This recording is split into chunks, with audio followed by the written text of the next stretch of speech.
Good morning, everyone. Let us all welcome our facilitator for today, Mr. Eric Eden. Hi, good morning everyone. Before I start, I just want to say malaki ang pasasalamat ko na madami sa atin na mga educators ay nandito ngayon.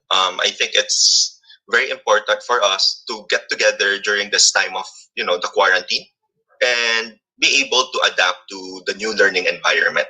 Okay, so let me start off by sharing my screen. So I just want to say good morning to everyone. Again, big thank you. So let me share my screen. Okay. So for today, we will be discussing measuring learning outcomes. Okay. So what does it mean to measure learning outcomes? We're going to go through that today. Okay. So again, this is the Heroes 2021 project, and I thank you for joining us. Okay. So let's start.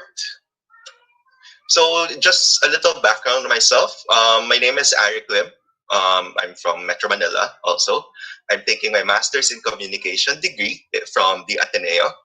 I'm also a communications lecturer for Thames International. So mainly I teach communication-based subjects. So nandito po yung mga media theory, communication theory, oral communication, and whatnot. Okay? I'm also a co-founder of the English blog. So basically, we cater to English-specific teachers and, talk about some educational frameworks when it comes to language teaching. Okay, so I have placed here my contact details. So you can contact me at a.lim@thems.edu.ph in case you have any further questions with today's session and whatnot. Okay, so I hope we have a fruitful morning/afternoon and that we learn a lot from each other. Okay, so I just want to go through today's agenda. It will be fairly simple. So first, let us define formative and summative assessments. So basically, we just want everyone to be on the same page when discussing today's topic. So I will be discussing formative and summative assessment in such a way that it will put us all on the same plane of understanding. Okay. Next, we will talk about integrating digital tools and paano po gamitin ang internet and multimedia content in assessing our students' learning. Then we will talk about academic integrity and honesty. So as educators, it's very important for us that our students have some sort of academic integrity such that na lahat ng submission po nila, lahat ng output will come from them. Okay. Next is giving feedback. So we'll talk about how to give feedback in an online environment, which I believe is very important, especially with asynchronous learning, because again, we will be limited when it comes to live session teaching. Then finally, fact-checking. So fact-checking will be for us educators in order to, utilize tools to check our information that we give our students. Okay? So let's start off. I'm keeping my chat open and the Q&A. However, I will not be addressing them as soon as I see them because of time constraints natin today. Okay, so you have me from 11 a.m. to 12:30. Again, welcome to the program.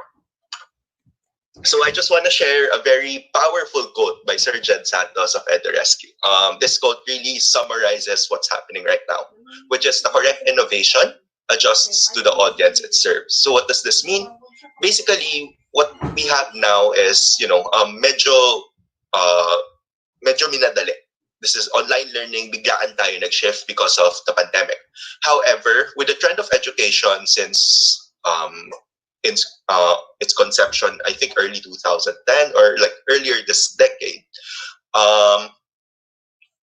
we were trending towards blended learning. So whatever might have happened, if hindi nangyari ang pandemic, learning would go towards this trend also. Ngayon lang, na fast track lang tayo konti. So what we're doing now is basically we're adjusting immediately. Pero if the pandemic didn't happen, again, we would have time to actually go through the process of transitioning from face-to-face traditional classroom to online learning. So let's start off by doing a very short activity. Okay, so I want to showcase one of the applications you can use to assess learning. So I want you to follow this the instruction on screen. Then I want you to submit. This is open also to our Facebook participants. So please do try it out. So go to menti.com and use the code 405275. So I'll give you like maybe 2 to 3 minutes to do this. Okay, so I'll just open it on my screen also so that everyone can see the instructions. Okay. Okay, so we have responses. So I want you to try. I'm going to submit my own also. So get your phones, get your laptops. Okay. If you're using a phone, you can use your phone. Go open your Google Chrome tab or your internet. Okay. So go to menti.com. So when you join, you will be presented with an enter code page, then enter the code.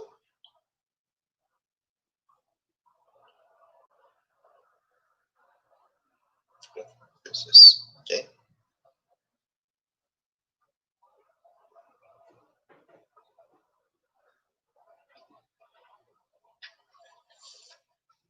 Okay, so we have a lot of answers na Google form. Okay. Google Forms, worksheet. So I'm going through this at the same time. So quizzes, word wall, quizzes, yes.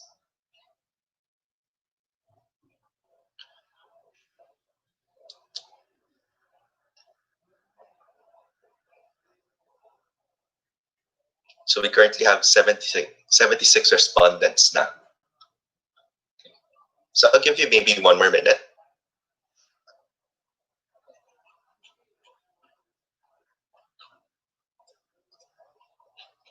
Okay, I think we have too much responses. I think my application had. I don't think it's going to input na. I think it's in a second slide. Okay, didn't anticipate. Okay, so thank you very much for your responses. So let's see if I can go through most of it. Let's see. Okay, so ang daming responses. Hindi na siya nag-present. Okay, so we have our limitations when it comes to online teaching. Okay, so that was Mentimeter. So a lot of you placed Google Forms. Okay, so Google Forms, just for those who are not aware, Google Forms is a survey assessment tool made by Google, which is effectively used to conduct objective or subjective summative assessments. In short, mga multiple choice questions, essays. Pero what we're here to talk about is that there are actually other tools we can use and utilize as educators. So the idea today for our session is we're not gonna directly tell you how to construct these, but rather to give you an idea or other ideas on how to assess learning outcomes. So that's my objective for today. So at the end of this session, I hope na you somehow think of different ideas on how to conduct your assessments aside from Google Forms. Okay. So let's first discuss the difference between a formative and summative assessment. Okay. So we utilize these assessments to measure learning outcomes. So when we're setting up our asynchronous classes, it's very important that we take into account these two factors of assessment making. Okay. So let's just discuss and talk about some differences. Okay. So formative assessment. Okay. So formative assessment is mainly used to check for students' current understanding. Okay. So everything here in this slide is basically layman's term or medyo summarized na siya. Hindi na siya in-depth details kasi I just want everyone to get onto the same plane of understanding para nagkakaintindihan na tayo. Okay, so first, it's to check for students' current understanding. So there are different ways to do this. Either you can check for activate students' prior knowledge, check if they're going through the materials and whatnot. Okay. The next, it's used to track progress of the students and how they are constructing the knowledge. I think this is one of the most important factors here. So when it comes to formative assessments, and online classes, it's very important that we check how the students are understanding the lessons. So very important ang knowledge construction natin. Now, mas mahirap i-monitor ngayon online because we can't see them face-to-face. So marami kasing non-verbal cues may express ang students kung hindi nila naiintindihan ang certain topic. So this is where our formative assessments come in. Okay. Next is it's composed of learning outcomes in between modules. So ideally, so I have a bonus tip on the bottom. Ideally, an online class or an asynchronous class would have 1 to 3 formative assessments within one module. So a lot of schools have decided to shift to modular learning. So basically, each lesson will be compiled into a module that can be done maybe in 1 week, 2 weeks. It depends on your syllabus. So for example, ako po, usually when I make a module, it's good enough for 1 week. So weekly module po ako. So what I do is in between my module, I place in 1 or 2 or 3 formative assessments. Okay. So next we have summative. Okay, summative is probably if narinig ng mga students dito sila matatakot. Okay, so it checks for overall understanding of a student for a certain module or a unit. So basically, it's the summarized understanding, it's the constructed knowledge na. It's the end all activity. Okay, so usually there are some ways you can conduct summative. These are the most common ones. We have our midterms or quarterly tests for um, K-12. We have our finals papers, okay, long tests, quarterly exams, group presentations, okay, you name it. So I used to hate these tests. But so in high school, growing up, pag may ganitong test, nakakainis kasi yan, ang dami aaralin. So what's happening now with asynchronous is that we will do this on a more regular basis, although smaller ang context or smaller ang content ng exams natin, okay, to fit in our modules.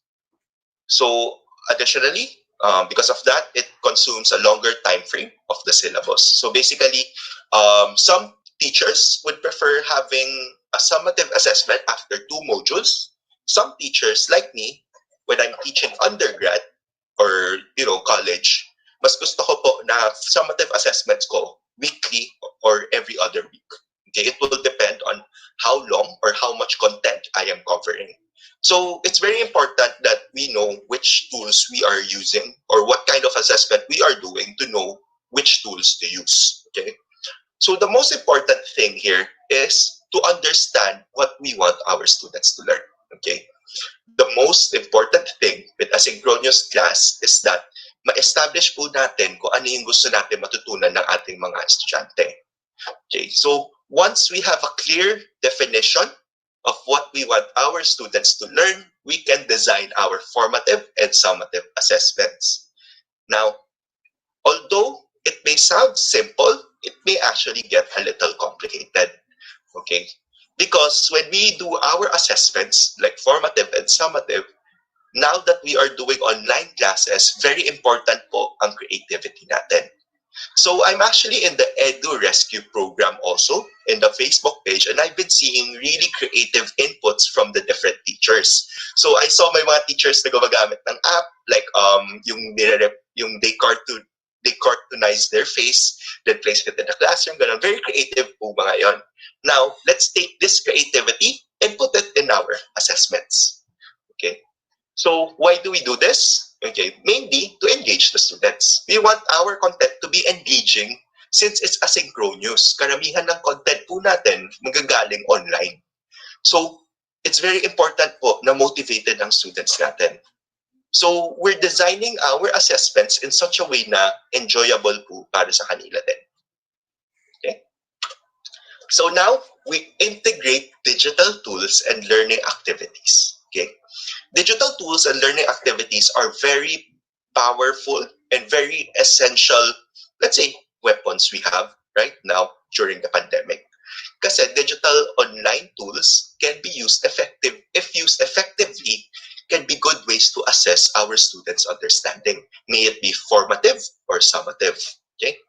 So different online multimedia tools can be used to conduct your assessments. Okay? So it will depend on how you want to do it. So let's start. Okay? So integrating multimedia tools. So again, we integrate our multimedia and digital tools not only for the engagement, pero not only also for motivation, but also kasi very rich ang content na nasa internet. So if you use the internet regularly, you know na if you want to look for certain information po, you want to do some research, very easy lang. We go on Google, we just search. Madaming research paper po dyan, madaming videos, madaming articles, madami pong discussion forums. Now, we will use these tools in order to teach our students. So what's happening now po is that us educators right now are becoming some sort of facilitators. Kasi we facilitate po and we gatekeep which content the students can consume and should consume. So it's very important po that we look for the right content and the right digital tool. Okay. They also provide groundwork for critical analysis of widely accessed content. For example, madami po sa atin nasa Facebook. Okay. So if we go through Facebook, you will notice that a lot of those posts are very, opinionated po, subjective. Let's say when it comes to history, when it comes to science, maraming information po dyan na medyo subjective, medyo debatable po yung topic. And these are actually very effective learning materials you can utilize in order to construct the students' critical understanding.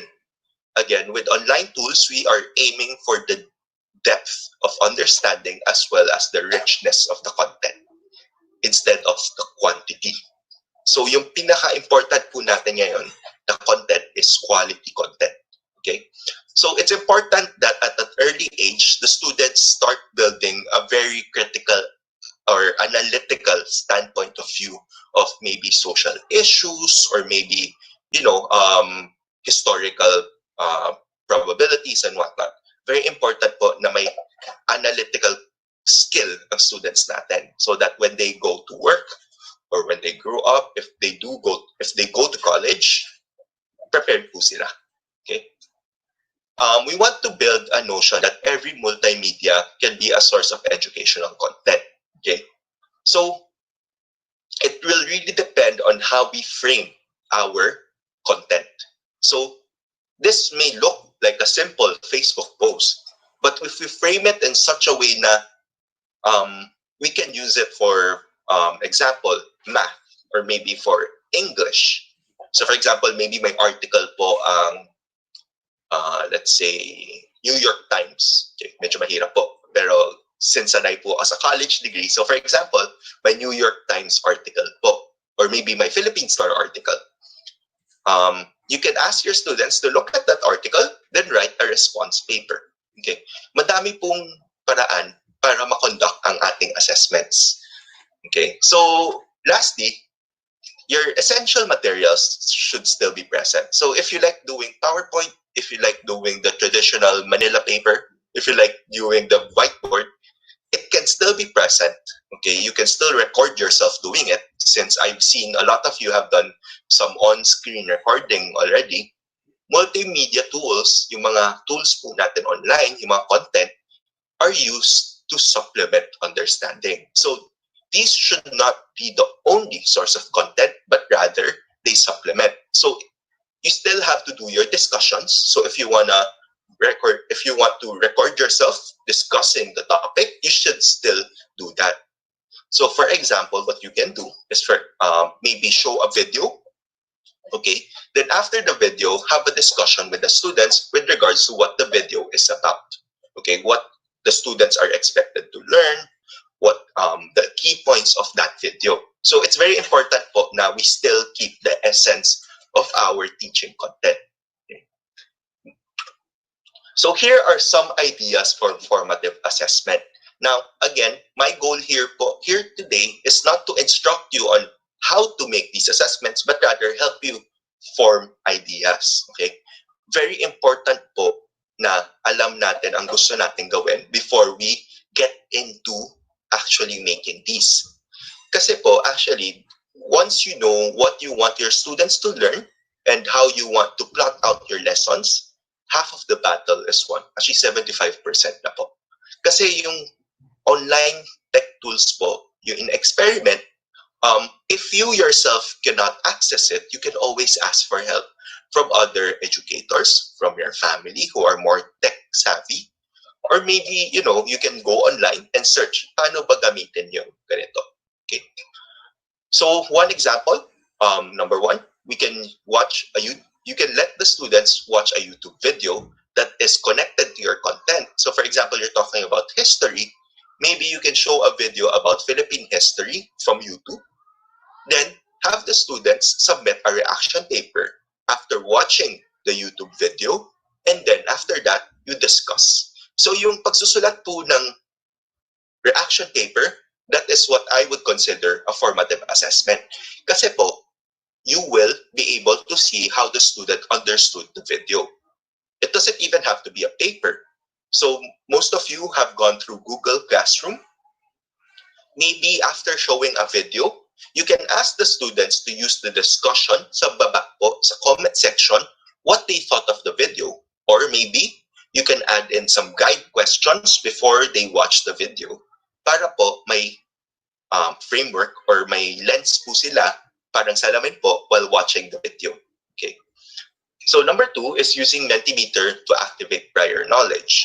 Mentimeter was the application I showed you when this session started.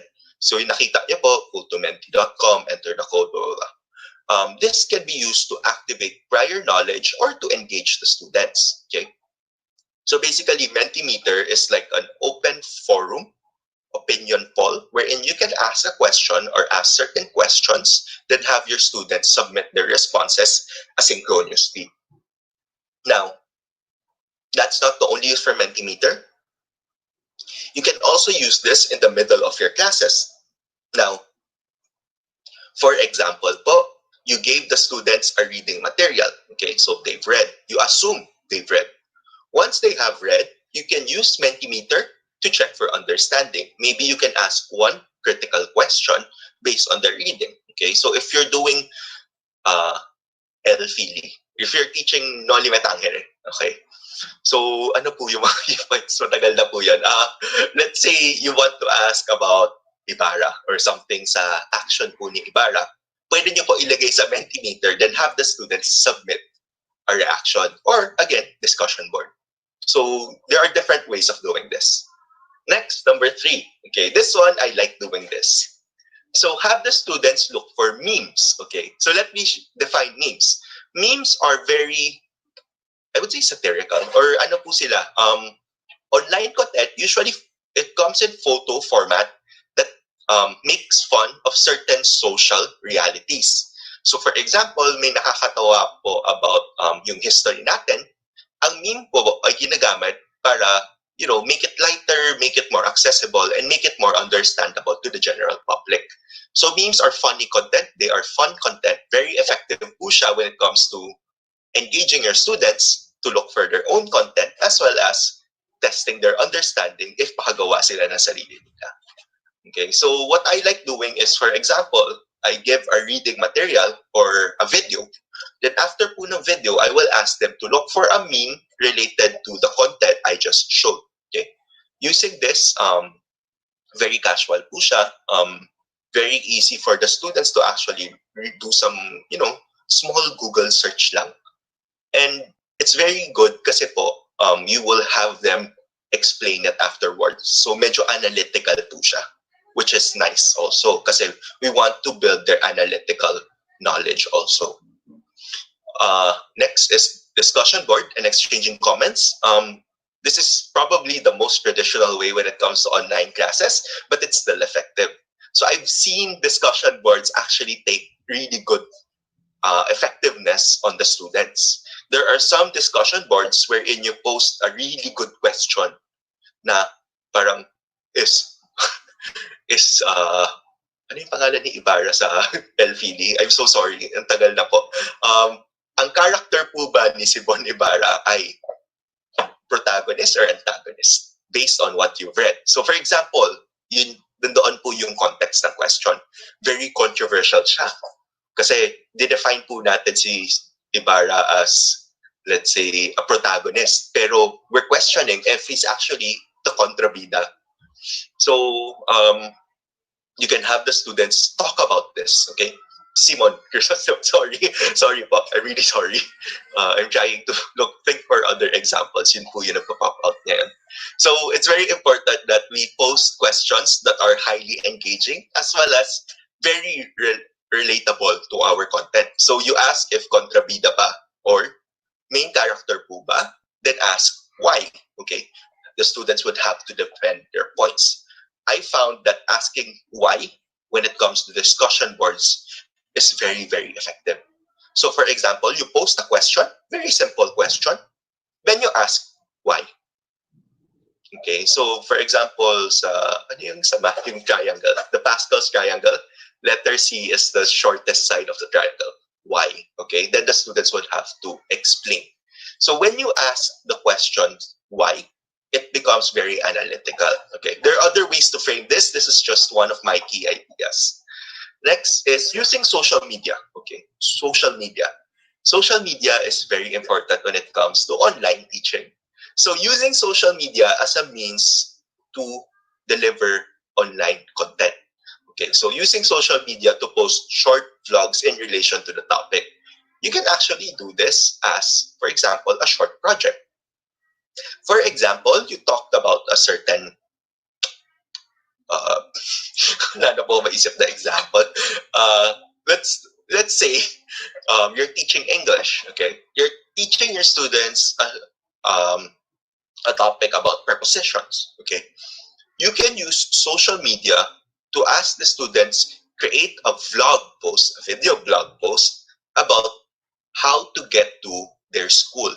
Then maybe post it on Facebook. I'm so sorry. Maybe post it on Facebook.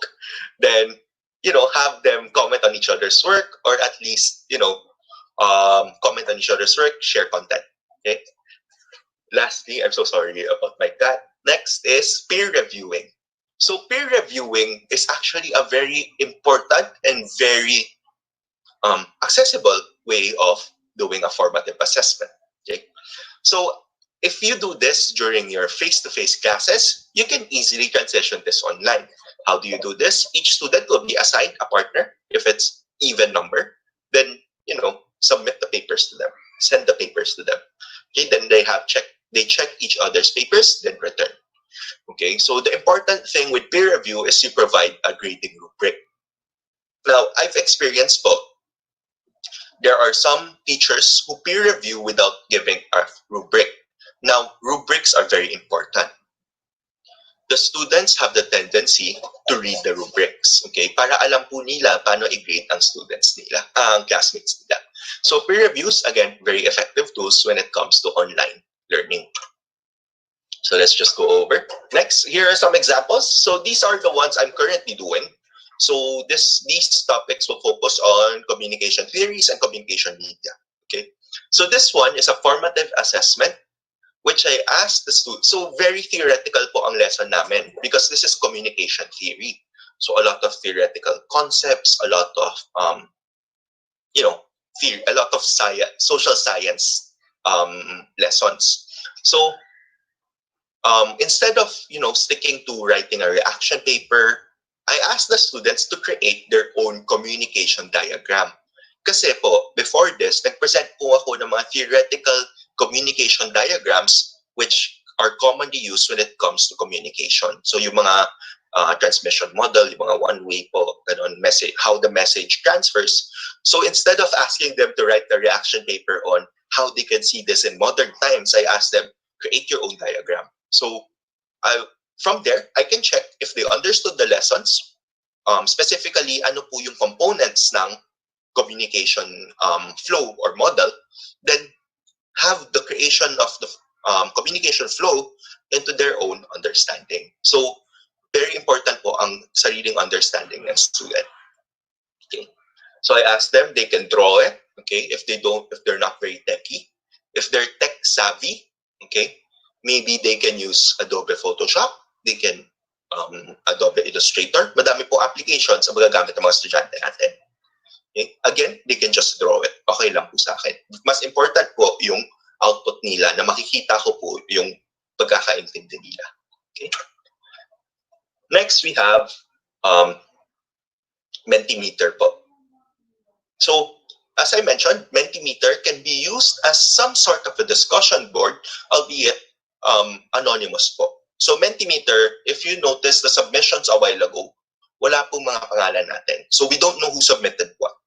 Okay, so one thing I asked the students here is actually, I asked the students about how important is social media in their lives. Okay, then I asked them to post on Mentimeter, just like what we did a while ago. Now, for my formative assessment, I asked the students to go through their classmates' posts, then answer these questions according to the overall summary of the class's output on the usage of social media in their lives. So this is to summarize the points and analyze. Okay?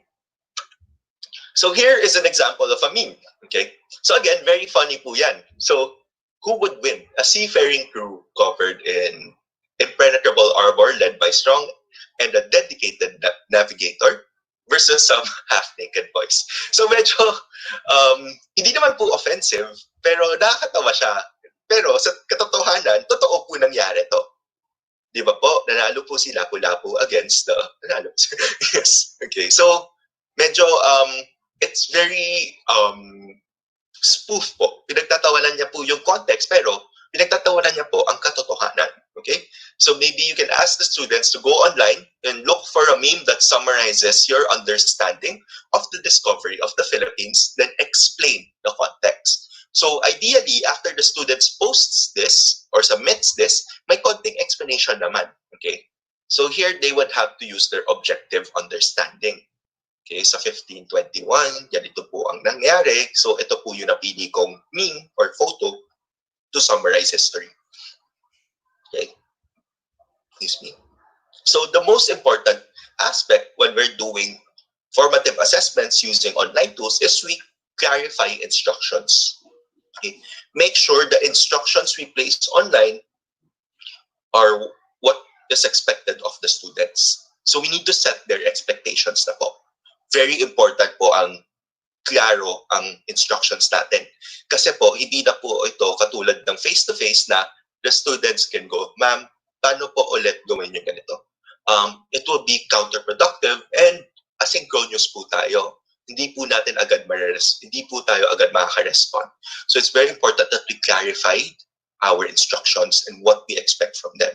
So what I like doing is once I place up my weekly module, I go through the weekly module and pretend I'm the student. Will I understand everything? Okay.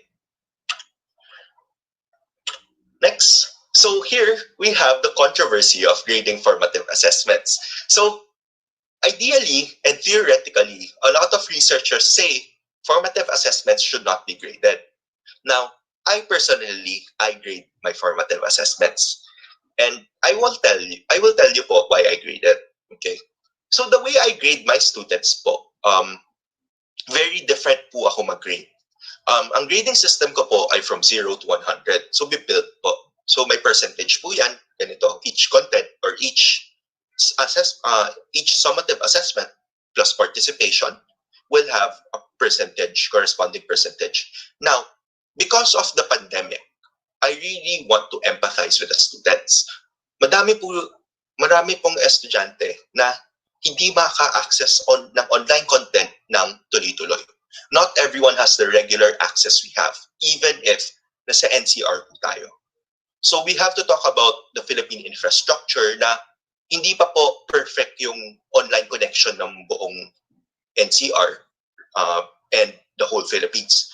So we have to empathize. Now, I grade the formative assessments to give the students a chance to pull up their grades. Okay? So for example, yung meme na to po. Okay? Very simple siya, pero may analytical context po. You want the students to analyze and, express their current understanding of why this was an appropriate photo. I would give them some bonus points, maybe 1 or 2.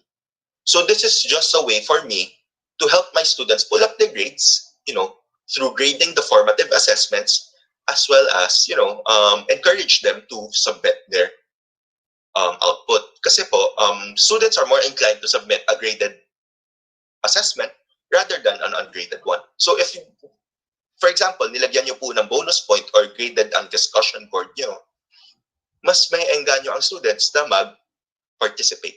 Okay? Not a proven science. Okay? Please do not quote me on that. Hindi pa po siya proven, pero I found it very effective. So once I tell my students, okay, this will be graded or bonus, the students will be actively engaging compared to without saying if it's graded or not. Okay? So that's why I grade formative assessments. Maybe after the pandemic, when we go to blended learning, yung half online, half face-to-face, maybe I'll stop grading it po. But right now, I think our students, as educators, we have to understand them, yung difficulties na dinadaanan nila. So may mga students po na baka hindi makasubmit ng output kasi po may personal problems. So, ideally, hindi po tayo nagset ng deadlines, pero minsan required po.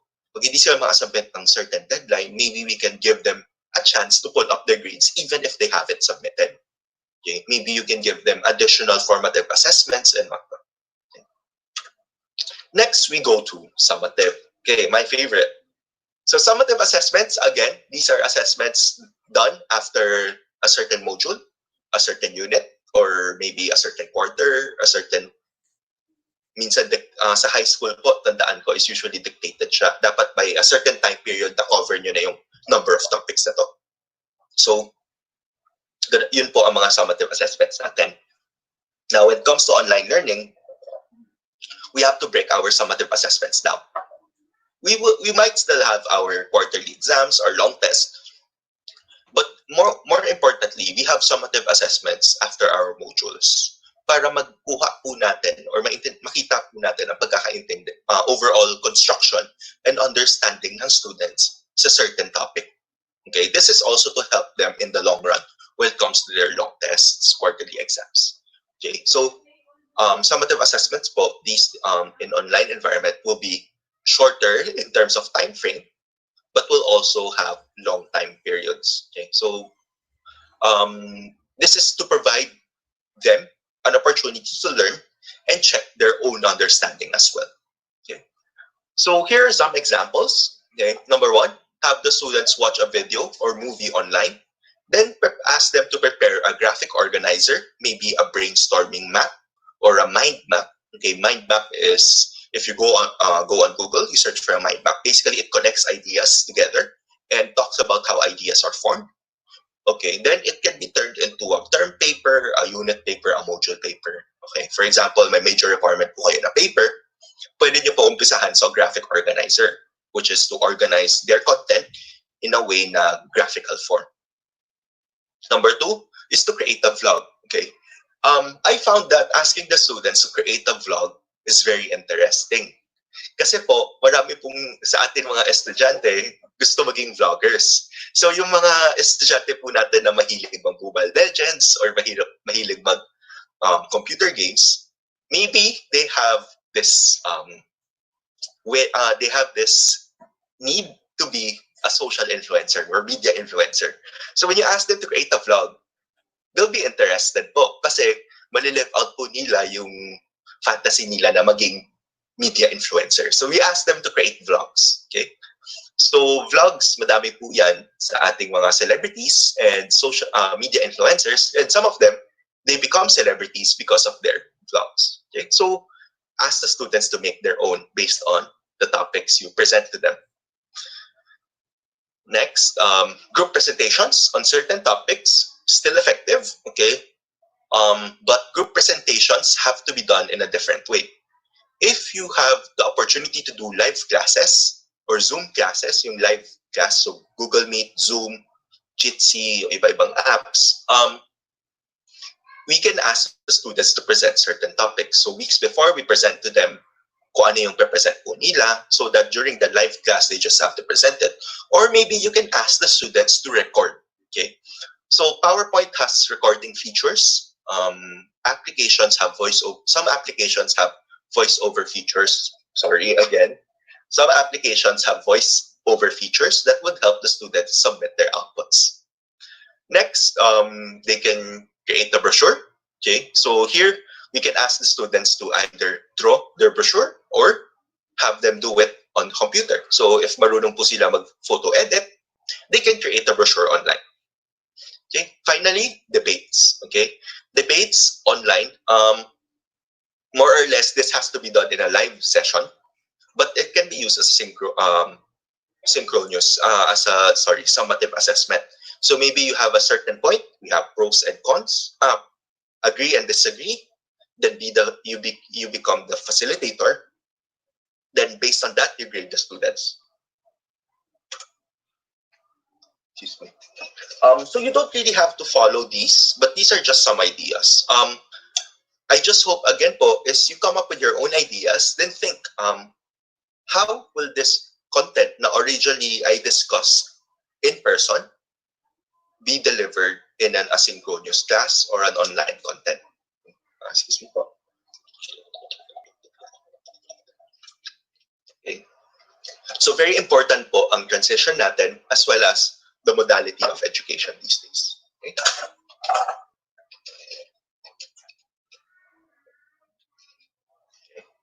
So next po.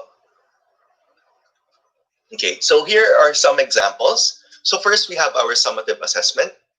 So this one is a vlog. So I talked about communication as a principle, as a theory, and as practice. Then I asked the students to create a vlog to elicit or to share their own understanding. So I asked them to be creative. Okay. So I posted some questions here that they can use as guide questions in making their vlogs. Then if you check here's a format po, I always specify my instructions at the end. Okay? So that wala na pong tanong and hindi na balik-balik. Okay? So this change po.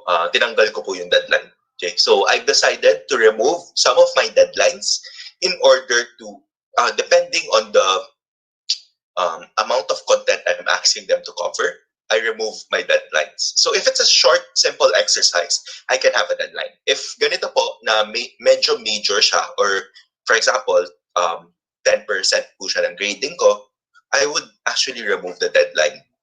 Kasi po, it's to give them time in order to not only go over the content, but also form a better understanding by going through the next few modules.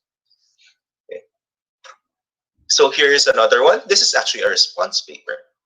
So here, similar to the vlog, same construction.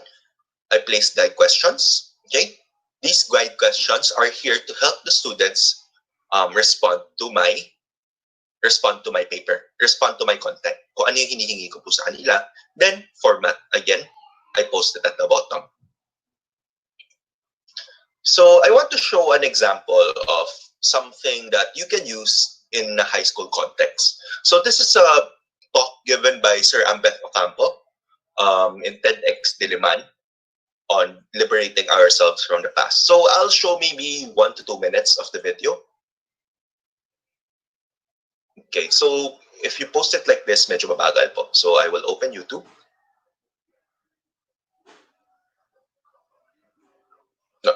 No ads.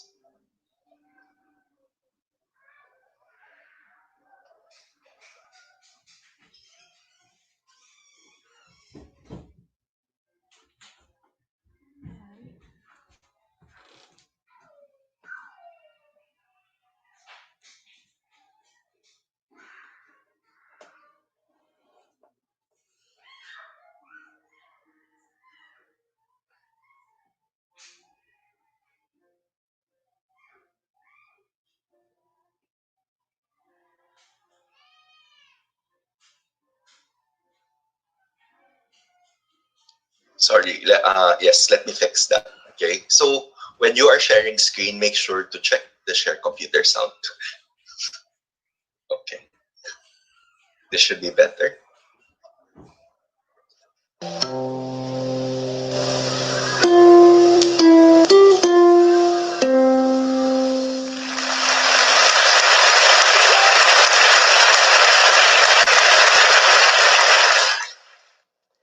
When I started my work, I've been doing Rizal for longer than most people in this crowd are alive. I discovered that Rizal's greatest misfortune was that he became national hero of the Philippines. They shot him. And when you think about it, Rizal is somebody we think about, we talk about, but we don't really know him very well. Before the war, Rizal's face was everywhere. It was on cigarettes, it was on cigars. San Miguel Corporation even had a Cerveza Rizal, which is now gone. Today we have his name on a bank. You build a house, you have Rizal Cement. If you are cooking in a kitchen, you have Rizal matches. So when you think about it, we have Rizal from birth. You can be born in a Rizal hospital. And when you die, you can go to a Rizal funeral home. This one their catchphrase is the funeral home where people are dying to go. No? But anyway, I realized at some point that Rizal is everywhere, but he's nowhere. We see him on money, on 1 peso. We spend it, but we hardly look.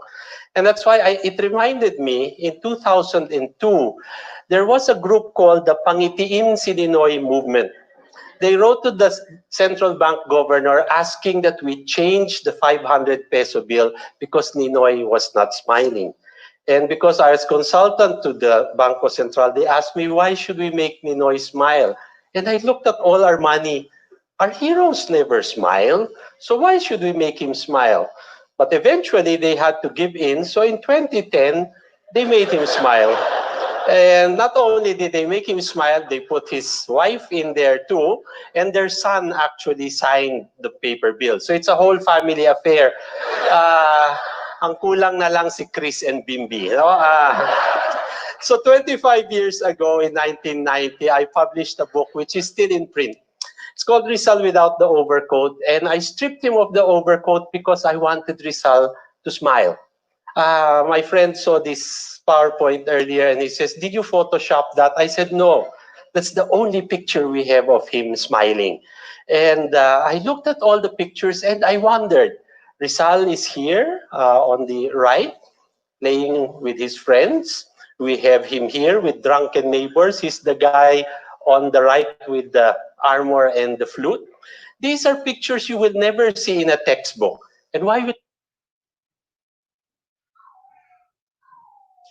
Okay po. So I just showed 3 minutes of the video. So you have an idea po na YouTube can be used for online content. Okay. So I'm sorry for the technical delay, technical difficulties a while ago. Na-alt tab po siya. Na-close ko siya. Okay. So after that, maybe once you show your students the video, maybe you can ask the students to write an answer. How was Rizal perceived during his time? What were some of his notable contributions? Do you believe that Rizal is rightfully recognized as a national hero? So controversial question. Okay. So this is a summative assessment.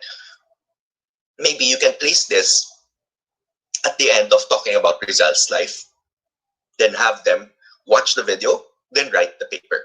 Okay. So you can see how I organize my content. You can also put this in the middle. Maybe before you start discussing, Rizal's life. Okay, so you show the video, discussion po, then ask them to write a paper after. So you can go online, go on YouTube. Marami pong videos, maraming TED Talks na maybe students can enjoy. So this one, I actually enjoyed the video. I actually watched the whole video. Pero po, yung questions ko, ginawa ko pong summary because I'm sure you will have to go through other content as well besides from this video. It's important na hindi lang po yung video na yon ang only source of information natin. May discussion po tayo after or before. Okay? So now we talk about academic integrity. Now, academic integrity has been a long-standing problem in the field of education. So what do you mean by academic integrity? So this is where plagiarism comes in, cheating, it's very important po na our students practice academic integrity. Okay? So the most important step I learned and I have experimented and I think would be effective in all educational contexts is to, prior to starting your class, is that you have to establish an academic integrity or a code of conduct na within the classroom. So when you introduce the class sa Google Classroom po, baka may additional material kayo that talks about the code of conduct within the class. So you have to elicit what you expect from the students, okay? For example, whatever content I post online should not be shared outside of this classroom. If you are caught sharing, you will be suspended, or you talk about the consequences as well. Okay, it's very important that you talk about the consequences. But most importantly, we have to kailangan po natin i-emphasize na ang academic integrity ay para po sa kanilang advantage. Kasi po, if the students are, honest, they follow instructions, they don't cheat, they don't plagiarize, mas malaki po ang matutunan nila. Mas marami silang matutunan and mas okay, mas complete po ang understanding nila. Okay? So, one suggestion or workaround I practice during online is I do not give objective multiple choice questions as much. I still do, but it's not the bulk of my exams. So to avoid cheating, the main technique I like employing is to do a twofold question, which is both objective and subjective. Okay. Now, what do I mean by objective and subjective type questioning? So sa isang question po, may dalawang components. Ang objective po ay ang totoong kaalaman. So the the textbook understanding is an example. Okay, so instead of a multiple choice question, okay, I integrated it into an essay. Okay, what are the books Jose Rizal is famous for, and what impact did these books leave on our society, culturally, socio-politically, economically? So medyo graduate level po ang question. You can simplify it. What is or are the books Jose Rizal is famous for, and why? Okay? So you turn it into an essay. So instead of asking multiple choice question na A, B, C, D, you ask them, what are the books? So sulatan po nila yung mga books. Tapos, ano po yung impact? Yung personal understanding nila based on what they've read, what they understood, and how you discussed it. Okay? So very important po yan. This is to avoid cheating. Okay? So for example, you are conducting your test in Google Forms. Let me tell you, madali po hindi mo madali mag-cheating. Medyo may effort po. Pero like for example, for me, na medyo tech savvy, kaya ko po mag-cheat ng mabilisan. Okay? Even if you have an external application that tracks my Google movement, I can still go around it. Okay? There are ways to go around it po. So that is why we have to make sure na our questions are cheat-proof. Now, we will not get this the first time.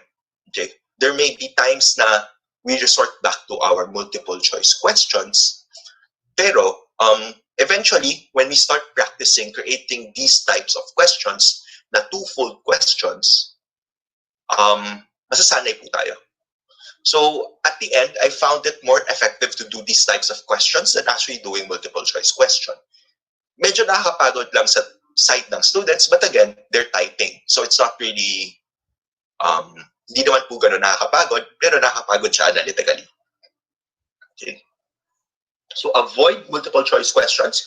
You can still have it if it's necessary, but make the bulk of your questions more essay-oriented, short answer-oriented na.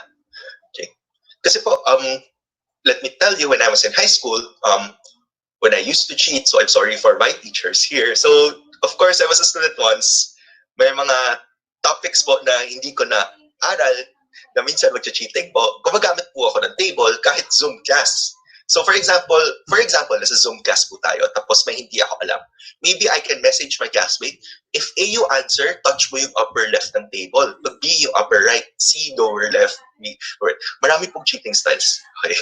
Yung, dati po, nung high school ako, cheating style ko, sinusulat ko po yung answer sa ilalim ng medyas ko. So it's good that we are aware of these cheating styles. Okay, I'm sure you've caught your students cheating, but as educators, sometimes we just let it be. Now, mas malaki po ang risk natin ngayon pag nag-cheating ang students natin. Kasi po, mahirap na po ang transition ng lessons online, tapos pag nag-cheating pa sila, baka totally wala na sila maintindihan. So again, try to make our questions objective and subjective at the same time. Twofold questions. Okay, so you'll get to practice this in the Google Classroom. And if you post a EduRescue, maybe I can go through some of them, then maybe comment also. Pero hindi po ako official part ng EduRescue. I'm just helping out. So, okay, so try it out po. I found it more effective. And it's also fun at your end because it makes you think also. What are the important questions I have to ask my students in order to check their understanding? Next, plagiarism. Okay, so plagiarism, malaking problema po ito. Plagiarism in an undergrad and postgrad context, so pag sa college or masters, Pag nahuli po kayo nagpa-plagiarize, instantly expelled po. Okay? Even if mali lang po yung pag-cite nyo ng sources or mali po yung citation, mali po yung way na sinabi kung kanino galing, you can get expelled. Okay? Depending on the gravity of the situation. Now, sa undergrad po, elementary levels, sa elementary level po, actually more of high school na po to. We have to start training our students to cite their sources and make sure not to plagiarize their content. How can we do that? First off, the most important thing is modeling. So whenever we post online content in our online classroom, make sure we cite our sources. Okay? As teachers, as educators, it's very important po. Okay? More so that we're doing this purely online class, definitely may mga content po tayo galing online, we have to cite it. Cite it properly and make it clear na sinite niyo po. Okay? If you want formatting, you can go online and search for different types of formatting. Generally, in the Philippines, we use APA and MLA format. Okay? So sa high school level po, very important na we start training our students to cite their sources properly. Kasi po, pagdating sa college, for example, nag-UP Diliman po ang estudyante natin, malaking problem ang plagiarism. So we want to make sure our students know how to cite their sources, even outside research classes. So may mga classes po, I think English, they teach citation, they teach how to do the APA formatting. They have to practice it in the other classes as well. Okay, so this was an issue for me growing up because I did not have the patience to do citation. So pagdating ko po sa master's, postgrad, nahirapan po ako sa start. Pero naging habit ko na po na every time I go online, even if just, a certain idea. For example po, nag-research po ako about Rizal. Then may isa ako nakitang article sa Philippine Star Opinion Poll, isa-cite ko na po yun. Even if indirectly, hindi ko naman po pinote or basta kumuha po ako ng maliit na idea, isa-cite ko na po. Okay? Very important that we train our students to be academically integrated. Okay. So, however, there are some ways that we can check for plagiarism online. Now, I have different techniques. Okay. Just make sure you don't share to your students. Okay. So I'm not sure the consequences of plagiarism in the context of K-12. But I believe that if you are caught plagiarizing, you have to return the paper. Then I think deduction or zero, or either the student has to redo it. So it's up to you, up to your institution, what the consequences are. Now, to check for plagiarizing, there are simple ways. So one way, my favorite way to do it is as the student submits their paper, I go through the paper. Okay, so ideally, we know our students' writing style. So each person po, may certain writing style po tayo. Parang signature po natin yan. The way we write is different from the other person. It will always be different. May certain difference yan. Pag hindi nyo po alam ang writing style, okay lang. As long as you read through the paper, then you feel that there are certain parts na feeling nyo po copy-pasted or maybe from Wikipedia, which Wikipedia is not a credible source when it comes to the college level.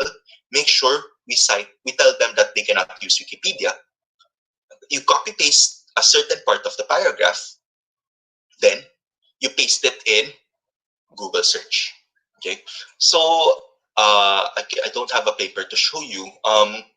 So for example, yung paper po, nakuha nyo, kuha po kayo ng isang paragraph or maybe 3 sentences, highlight, then copy and paste. Okay, so let's try it. Sige, baka matry ko po dito. Sige, let's go through this one. For example, I want to check the integrity of this sentence. For example, part po ito ng paragraph. So what I can do is highlight, right-click, copy, then go to Google. Okay. Then we just paste it.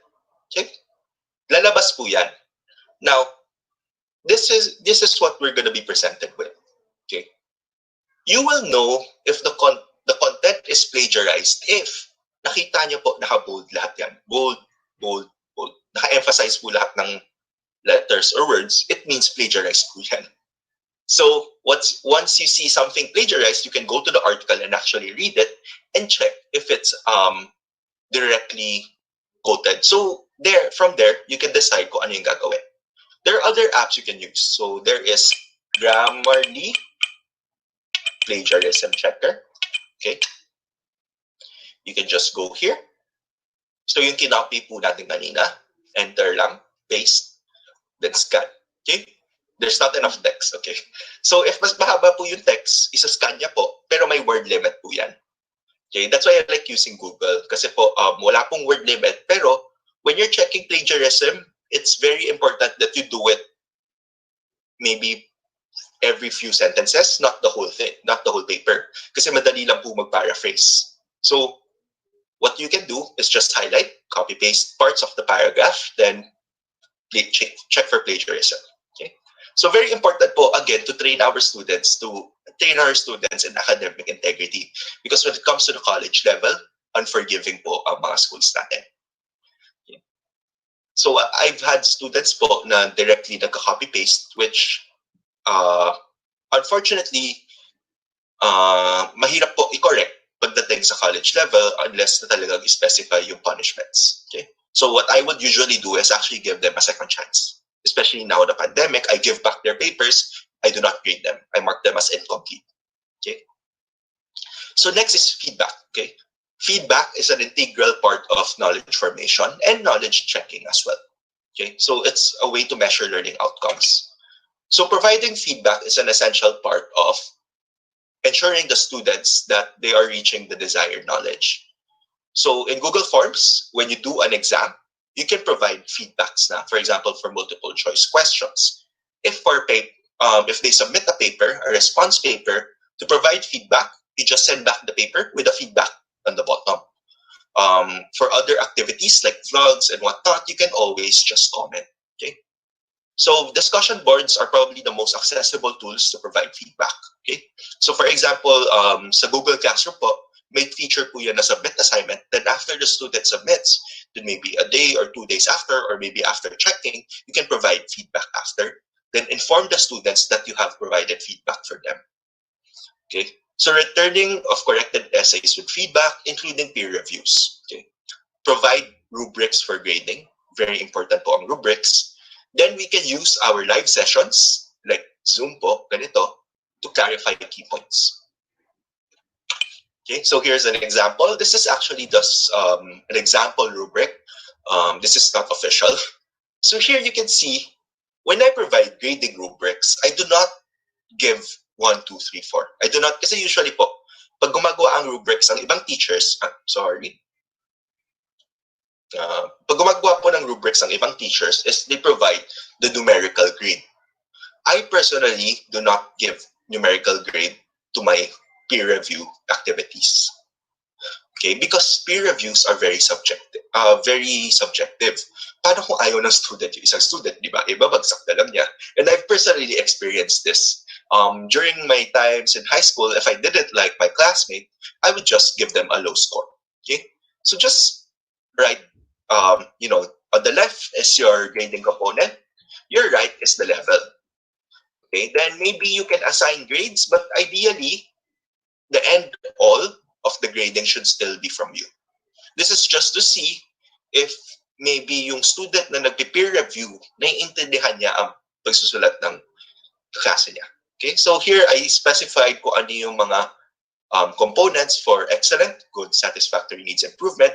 Then encourage the students to write the other comments and suggestions. Okay? Very important po itong part na to. Kasi dito po nila ma-express ang pagkakaintindi nila and whatnot. Okay, finally, we have fact-checking.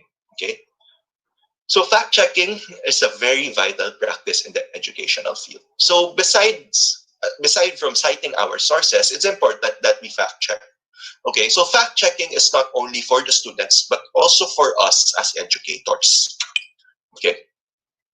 So as educators in the 21st century, now that we have online multimedia tools, there is no more excuse to give our students wrong information. Okay. So it's always important that when we give our students information, the information we give them is 100% accurate and true. Okay. So for example, you see a certain content. For example, sa textbook po, may content doon na medyo outdated na. Aside from reporting it to the governing body, which is Department of Education, you can actually go online and search for the information yourself. So a simple Google search will come a long way. Okay. A simple Google search will probably tell you if the information is correct or not. So again, you are the experts. You would know which information would be true and which information would be false. Okay. So now that we are shifting to online, it's very important that we fact check our content as well as our students' content. Okay. So digital content in today's education is very prevalent. We use it regularly now. Even in face-to-face classes, we still use digital content regularly. So we have to ensure the truthfulness of our content through fact-checking. So aside from our educational references like our textbooks, let's incorporate digital tools. So simple Google search will maybe lead you to a research paper, a journal article, an academic journal to check the integrity of the content. Okay. So some good education practice is, for example, what I do is when I set up my module, then of course my discussion part doon na or reading material na I personally wrote. So sa graduate level po, sa discussion, instead of giving a reading material lang, we give a reading material, then after we discuss the reading material through maybe a short article in the Google Classroom. Then after writing that, I always fact check. I highlight the key concepts, then I check if tama yung sinasabi ko. So reading accredited and published research papers. So madami po tayo online resources. So we have the DepEd library, I think, the UP library. We have the Ateneo library. We have international libraries. Then cross-checking content with established educational websites. So this is the easiest probably. So if you're teaching world history, then you are not sure of a certain aspect of world history. So we have to admit as educators, we don't know everything naman. There are times that we have to do our own research in order to teach the students. Kasi mahirap din naman na buong world history alam natin. So sometimes we have to refer to the books. So maybe you check the book, then if you, after check the book, you check a website that talks about world history or talks about a certain topic. Now, mas reliable po ang educational websites and reference papers rather than YouTube videos kasi may mga wrong information po sa YouTube videos. So I talk about this part kasi po I've seen a trend when it comes to, fake information on the internet. So we have to make sure our sources are credible. Okay? And again, don't forget to cite your source. Okay? With that, thank you very much. And I hope you learned something. And I hope that, you started forming ideas na on how to create your online classes and as well as how to apply your assessments, formative or summative. Okay. So right now we will do a Q&A. Okay. So I think on the Facebook you can also do. Yes, there's a Q&A button. Okay. So let me go through everything now. Let me prepare.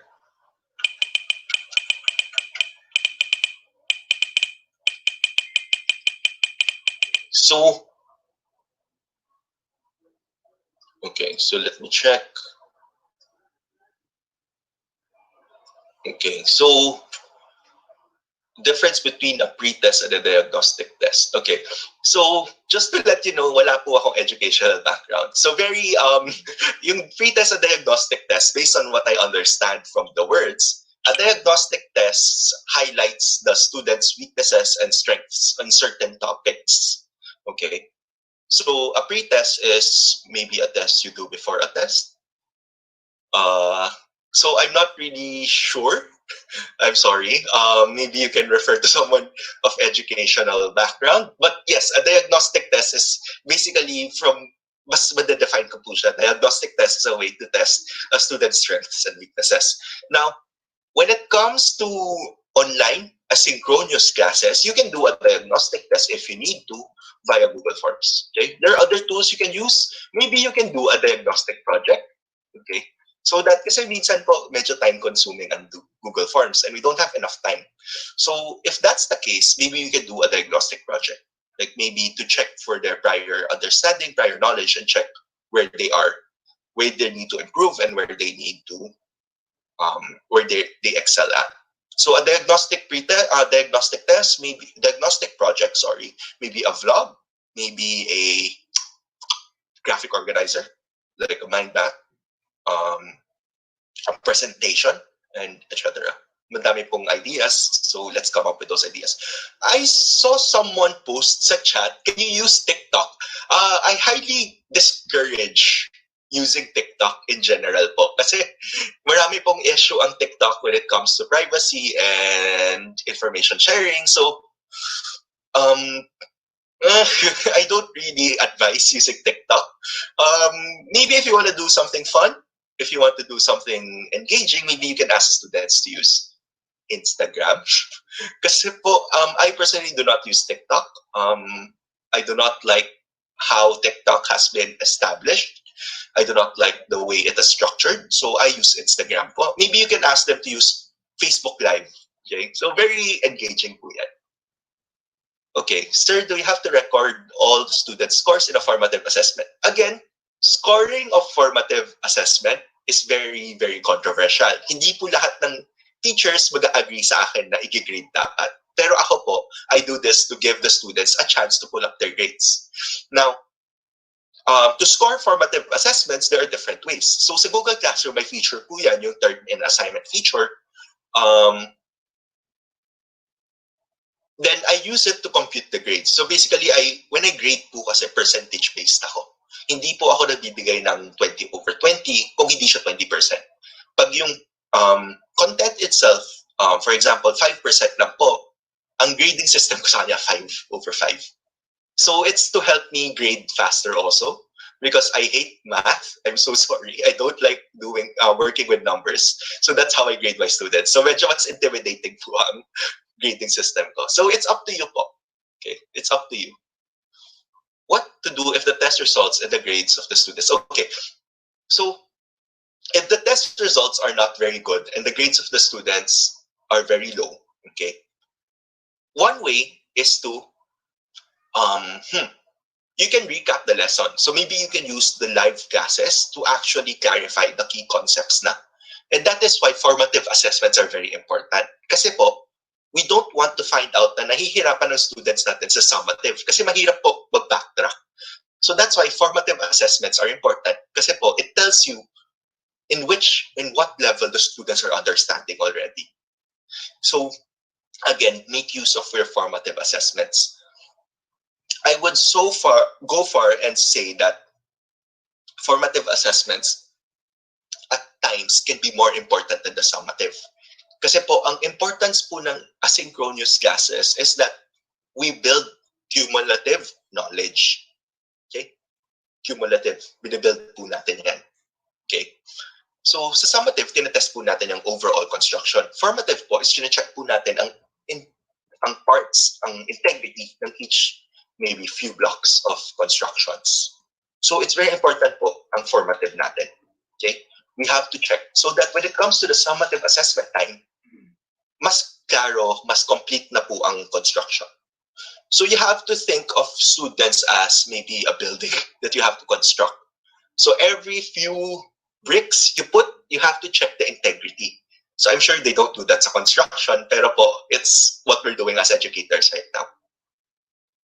What is a recommended way of measuring learning outcomes? So again, it depends if you're doing a formative or summative. So let's talk about formative. Formative assessment, aside from Google Forms, you can use maybe have the students write response papers after showing a video on YouTube plus a short discussion. Maybe you can ask the students to create a diagram or a drawing. Ask the students to illustrate their understanding or ask the students to look for an image, then discuss, there are different activities you can do. So this is where education creativity comes in. Now, I cannot give you everything that we can do kasi po, hindi ko rin po mabibigay. It will come, it will be really up to you as the educators to be creative kasi kayo po ang nakakaalam kung ano yung interest ng students ninyo. And kayo po makakaalam kung ano po yung capacity nila when it comes to learning. Okay? Yes, is it possible to give long tests, quarterly tests in online classes? Definitely. This is where Google Forms comes in. So Google Forms, again, very objective based siya. Pero again, when you are giving a long test or quarterly test, very important po ang integrity and hindi mahirapan mag-cheating ang students. So one way we can do this is to do twofold questions. So aside from the multiple choice question part or matching type or fill in the blanks, we give essays. Okay? Even if our subject is not essay oriented, very objective based ang subject natin, we have to give essays. Kasi po, mahirap po mag-cheating sa essay. Yun lang po talaga yung reason na yun. So when you give your question, let me give an example again. Ito po. Okay, here's an example question. What is or are the books Jose Rizal is famous for? And what impact did these books leave on our society?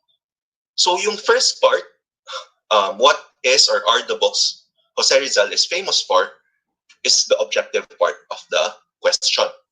Then, what impact is medyo subjective na po based on their understanding. So they have to analyze the current context of the Philippines. Okay, how did these books impact our patriotism, our nationalism, and our pride to be Filipino? Okay. Next question po. After the activity, can the teacher choose any of the assessment tools in answering present this online? After activity, can we choose any of the assessment tools in answering the activity? I don't understand the question po. So, Miss Alma, if you can retype the question. May nakukulong po ba sa plagiarism? I think so. Kasi po, let's be honest, sa Philippines po, hindi po gano'n, ang intellectual property po is not, intellectual property monitoring is not as strong as we have in other countries. But sa ibang countries po, may nakukulong. Very, very important po to avoid plagiarism. Okay. So, even if hindi po makukulong yung student or hindi po ma-expel, as educators, it's our responsibility to make sure our students follow the rules and respect intellectual property. Okay? It's more about respect na rin po. Okay? Oh, sorry. I'll stop sharing. I'll keep my screen on. Okay? After, can I use the Piano Tiles app? For what purpose po? You need to know the purpose in order to use it as an assessment. If it's just for fun or just for engagement without any sort of educational purpose, it's not going to be productive po. Any tips on creating periodic tests using online platforms?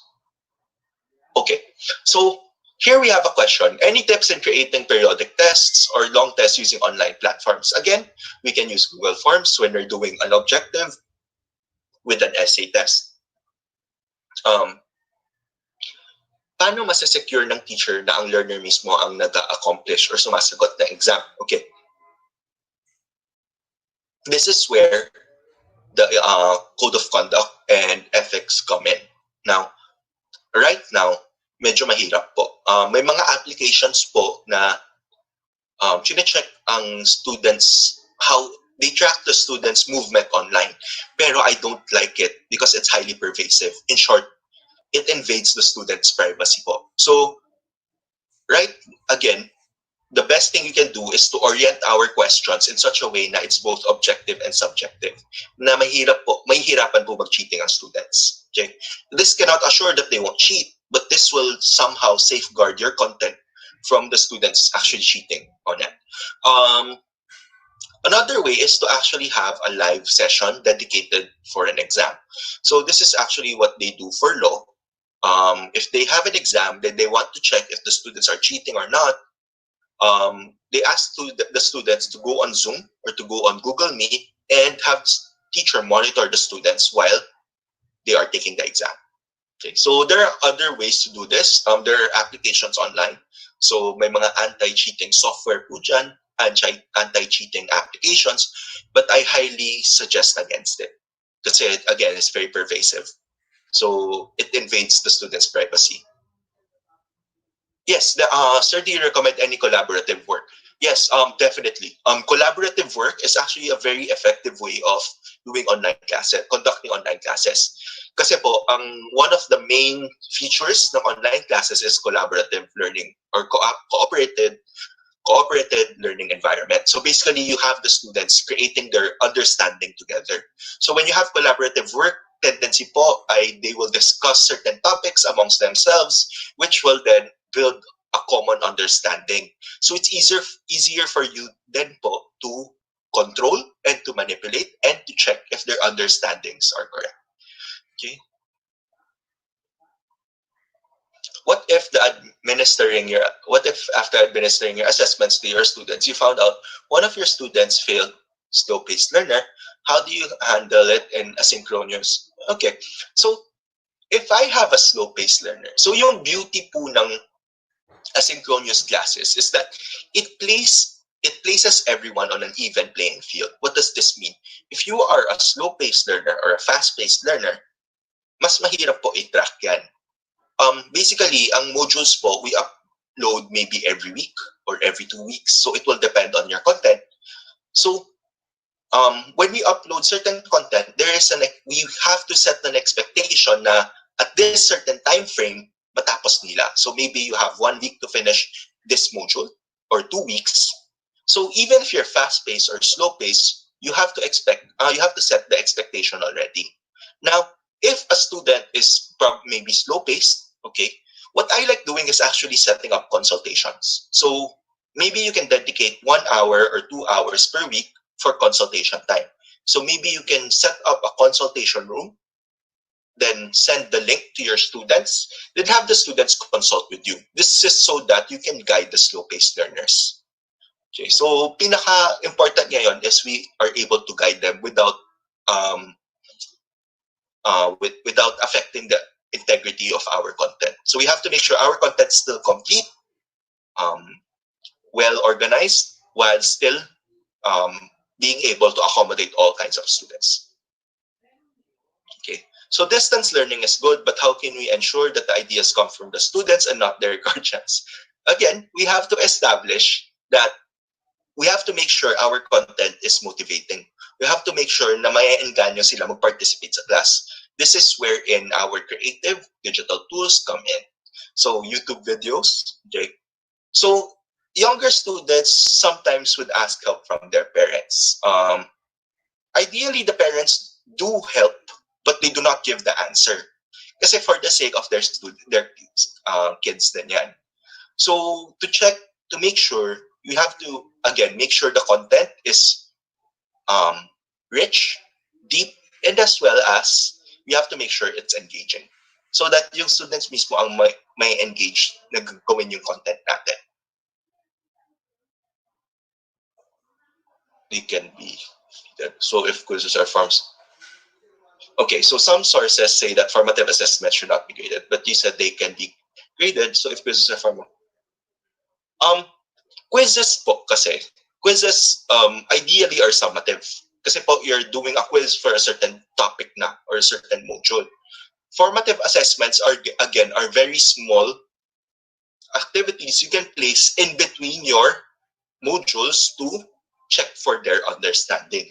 It's not necessarily a quiz. So if you do a quiz po, ideally sa online environment, you do it at the end of a module. You do not do it in between. you will do a formative assessment in between, which is maybe a short response paper, a short discussion board, a short debate. Okay, it's up to you po how you want to conduct your formative assessment. So these are, again, I put bonus points just to help my students out. Online Philippine Library. Alam ko po ang UP Diliman Library is free. I'm not sure. Philippine Library. So you have to check online because I usually, in post-grad school po, we use international libraries. So I'm not really sure about Philippine Library. Philippine Library. I think may online po yan na libre. Let me check po. Yes, University Library by the UP Diliman is actually free. Let me check. Or baka kailangan po ng subscription. Okay, so I'm not really sure, but I know this can be accessed if you are from a school institution. So you have to check with your institution also.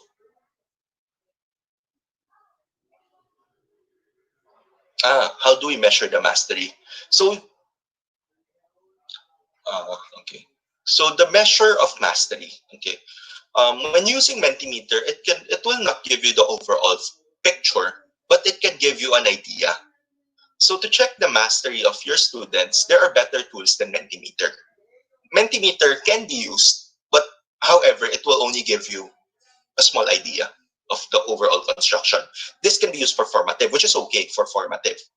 Pero if you want to check overall mastery po, you have to use the summative assessment. Can you share, sir, if we have a way to check our pupils? Check in what context po? There are different ways of checking naman po. Okay, how do we manage to divide those? Slow learners without stifling the interest. Again, slow learners versus fast learners. Asynchronous classes, you place them on an even playing field. So you have to set a time frame for each module. Okay, so for example, this module is good for 1 week. No matter if you're fast or slow, the students are expected to go through with that. Just make sure the time frame you give them is reasonable, okay, and according to the syllabus naman. So right now, we have to give a little more time to our students. So if normally this content you will cover for 2 days, maybe you want to do it for 1 week. Long test and summative test. I consider the long test as a kind of summative assessment. Long test will cover maybe 2 modules, 3 modules, 3 topics, which is considered a summative assessment. After activity or lesson, can the students choose any of the assessment tools? Yes. If you ask them to do a project, to check their understanding as formative or summative, you can have them use their own assessment tools. It allows them to experiment also. So encourage naman po yan. So we don't have any questions. Okay, Hey, I'm checking. Eric. Yes. I posted in the chat some questions from F. Okay. Okay. So I'm looking through the Facebook comments. One of the topic na needed ko ay tungkol sa assessments. First time na mag-handle ng pang-grade on this platform. Ang galing. Let me stop my share. Sana may examples or scenarios pa. Okay. So again, there are 2 types of assessments. There are formative and summative assessments. So let me give some examples. These are just some examples. Again, they are not these are not the only examples. So formative assessment ideas, maybe have the students watch a YouTube video, then after have them submit a reaction paper, or maybe you have a reading. Maybe you have a reading, then maybe watch a video after, then write a reaction paper. You can also use different applications such as Mentimeter to check for prior knowledge. So instead of doing a diagnostic test, you can use Mentimeter. Okay. Have the students look for memes or photos or funny photos online, then relate those photos to the actual lesson. Then have them explain. You can use discussion boards and have them exchange comments with each other. You can also use social media to ask them to post vlogs in relation to the topic. Then finally, you can have peer reviews. Okay, for summative, you have your term papers, maybe a research paper, creating a vlog to explain concepts and ideas can be used instead of a handwritten paper, handwritten exam, group presentations, creating brochure, and friendly debate. How can a teacher simplify his recording students' output if formative assessments are done? Okay, so that is why if you have the Google Classroom po, the Google Classroom has the turn in the grading system already. So you just have to upload a quiz assessment, then assign a grade to it, then have the students upload their outputs. Can we use plagiarism checker? Definitely. Again, one way is to highlight certain parts of a paragraph, then copy, then pasting it on Google. So there are Filipino articles out there. Now, if it's translated, that's where the problem comes in. Kasi hindi ko po sure kung paano po magta-translate ang Google. Because I've never taught in Filipino. So I'm not really sure when it comes to getting English content, then translating it to Tagalog. We have to check that po. I'm not really sure, I'm sorry. But again, plagiarism checker, you can use for Filipino. Sir, most of my students don't have PCs. Okay, so how many students can do hands-on activities? So if they don't have PCs, pero may access po sila sa Google Classroom, you can still apply some of the formative assessments. So when you teach a computer-related subjects, marami pong websites ang I'm sure you know a lot of websites that actually are helpful. So mga typing tests, ganon. Pero po, hindi po rin kasi ako familiar sa computer-related subjects. You have to look for applications po na will adapt well to the Google Classroom. So if they have access to Google Classroom, that's already a huge step na. So once they have access, you put in your content. Then if you have hands-on activities, maybe hands-on activities for computer. Kasi po, usually I will ask like a typing test. Okay, marami pong typing test online. Yung mga nagpapaunahan makatapos ng paragraphs, ganon. There are applications online po. So I'm really sorry, I'm not really familiar with computer-related subject when it comes to coming up with activities. But most importantly is they have access to the Google Classroom. What you can do po is do a screencast session. So maybe if your students do not have access to it, but you have, what you can do is record your screen, then do a voiceover while you record the screen. So parang ano po yan, narration po. So habang nagdi-discuss po kayo, may ginagawa kayo sa desktop nyo. Hi, Eric. Yes. Just one last question. I'm posting it now, and then you can wrap up. Okay. Okay, so you mentioned a while ago that you don't give. Okay. So you mentioned a while ago I don't give deadlines. Okay. So the only outputs I don't give deadlines are the ones that I feel would need more understanding. So for example, yung lesson po is very theoretical and it has a lot of components to it, not just the module. Hindi ko po siya lalagyan ng deadline. Pero, ina-expect ko po, I usually tell my students to submit it before the end of the quarter, end of the semester. So this is to make sure that they still submit. Then I also specify the graded component. So usually, pag 20% po siya or 30% of the total grade, I do not put a deadline because I want them to work on it throughout the quarter or throughout the semester. Okay, so I always specify the grading component. So very important po na alam ng students kung gaano kalaki sa grades po. Okay? So wrapping up, thank you very much. We're sorry na medyo nag-extend po. Yes, so all in all, I thank you. I thank everyone for attending today's session. And it's nice for me as a young educator to see the education field working together towards a common goal, which is to transition to online learning during this time of pandemic.